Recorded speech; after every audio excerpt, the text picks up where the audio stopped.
এই দেখো নতুন একটা ভিডিও নিয়ে চলে আসলাম রান্নার রেসিপি। এই যে ডিম রান্না করব, ডিমের ভাপা করব। দেখো কীরকম করে করি। 5খানা ডিম নিয়েছি, এটা দিয়েই করব ভাপা, ডিম ভাপা। ডিমটাকে আগে সিদ্ধ করে নিই, তারপরে দেখাচ্ছি। এই দেখো পোস্ত নিচ্ছি।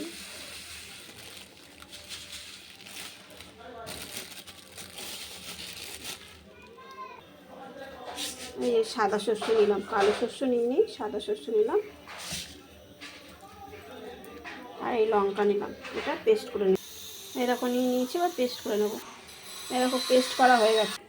এই দেখো ডিমগুলো হয়ে গেছে, প্রেসারে দিয়েছি তো তাই একটু ফেটে ফুটে গেছে। একটু হলুদ দিয়ে দিলাম, একটু নুন দিয়ে দিলাম। এটা একটু মেখে একটু ভেজে নিই। এই দেখো নুন হলুদটা মাখানো হয়ে গেছে, একটু তেলে ভেজে নেব হালকা। এই দেখো ভাজাটা হয়ে গেছে, এটা উঠিয়ে নেব। এই দেখো ডিমটা ভাজা হয়ে গেছে। এবার সব এই যে মশলাটা পেস্ট হয়ে গেছে, সর্ষেটা, পোস্ত আর লঙ্কা। এই দেখো হলুদ নিয়েছি একটা মতন,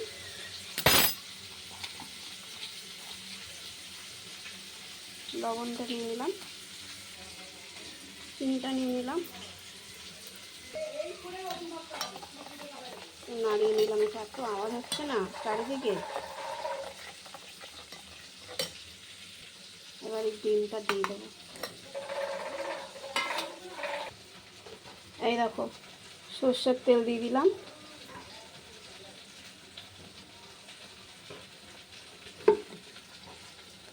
আর লঙ্কা চিড়ে রেখেছিলাম দুটো, তাই লঙ্কাটা দিয়ে দিলাম। এবার এটা ভাপাতে বসাবো। এই দেখো এটা হয়ে গেছে রেডি, এবার ঢেকে দিলাম। এবার ভাপাতে বসাবো। এই দেখো কড়াইটা বসিয়ে দিয়েছি, জল দিয়ে দিলাম।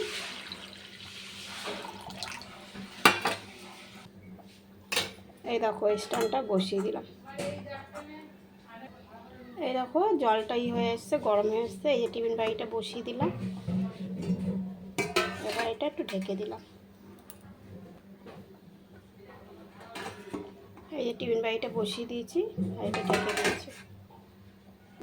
এই দেখো ওই কড়াইটাই হচ্ছিল না, আবার অন্য একটা ডিপ কড়াইতে বসাতে হলো, নাহলে অসুবিধা হচ্ছে। এই কড়াইতে বসালাম, এই যে থালা, তাও হচ্ছে না। এই দেখো এবার এইটা দিয়ে ঢেকে দিলে ঠিক হচ্ছে, দেখেছো তো। এই দেখো আমার ডিম ভাপাটা হয়ে গেছে। তোমাদের বলতে ভুলে গেলাম, 10-15 মিনিটের মতন ভাপাতে হবে। এবার নামিয়ে দেবো। এই দেখো ডিম ভাপাটা হয়ে গেছে। কমেন্টে জানিও কেমন খেতে ভালোই হবে, তোমরা কমেন্টে জানিও কেমন।